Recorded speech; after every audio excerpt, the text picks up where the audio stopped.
Pour trouver la règle d'une fonction affine, on a besoin de 2 points. Donc, que ce soit dans une situation problème ou que ce soit dans un graphique, c'est bien important de faire ressortir ces 2 points-là. Comme ici, nous, ce qu'on va faire, on va essayer de trouver l'équation de la fonction affine, ou de la droite, qui passe par le point moins 10, moins 8, et par le point 6, 4. Donc, une équation affine, c'est de la forme y égale ax plus b. Il y a certaines personnes qui disent mx plus b, mais c'est la même chose. A ou m, bon, c'est juste une lettre. Donc, on doit trouver les paramètres a et b. Le paramètre a, c'est le taux de variation. Le taux de variation, comment on le calcule? On le calcule en faisant la variation des y sur la variation des x.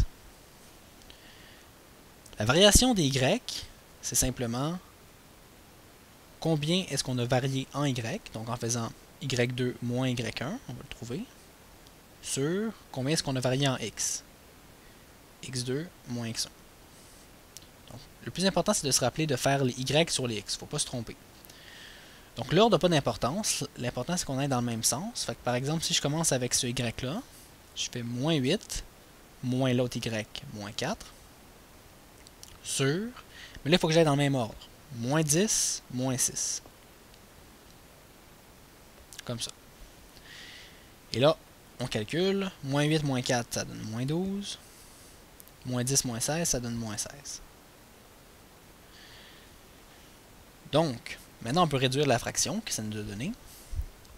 Donc 2 moins, ça donne un plus, et on peut diviser en haut et en bas par 4. Si on divise en haut et en bas par 4, ça nous donne 3 quarts. Alors notre taux de variation, ou notre pente, si vous préférez, c'est 3 quarts.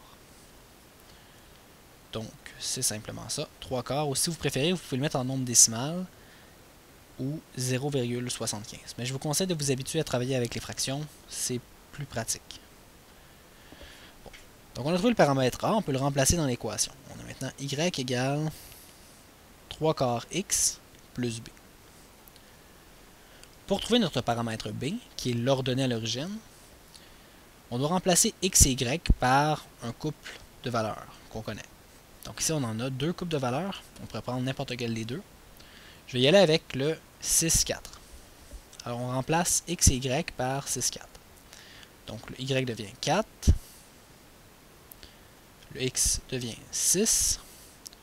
Et maintenant, on a juste à isoler le b. Donc, on multiplie ça ensemble.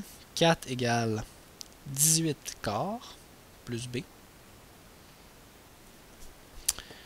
Bon, maintenant, il faudrait que j'envoie le 18 quarts de l'autre côté. Donc, je vais faire moins 18 quarts de chaque côté.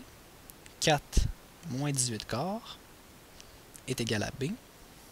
Pour calculer ça ici, je dois le mettre sur le même dénominateur. Donc, si je le mets sur 4, ça fait 16 quarts moins 18 quarts égale b.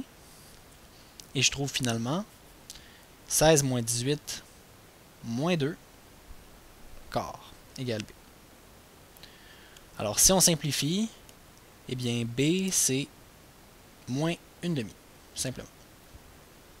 Alors, c'est comme ça qu'on trouve nos deux paramètres, aussi simple que ça. Alors, notre fonction devient y égale 3 quarts x, le taux de variation, moins une demi, l'ordonnée à l'origine. Et voilà, c'est l'équation de notre droite.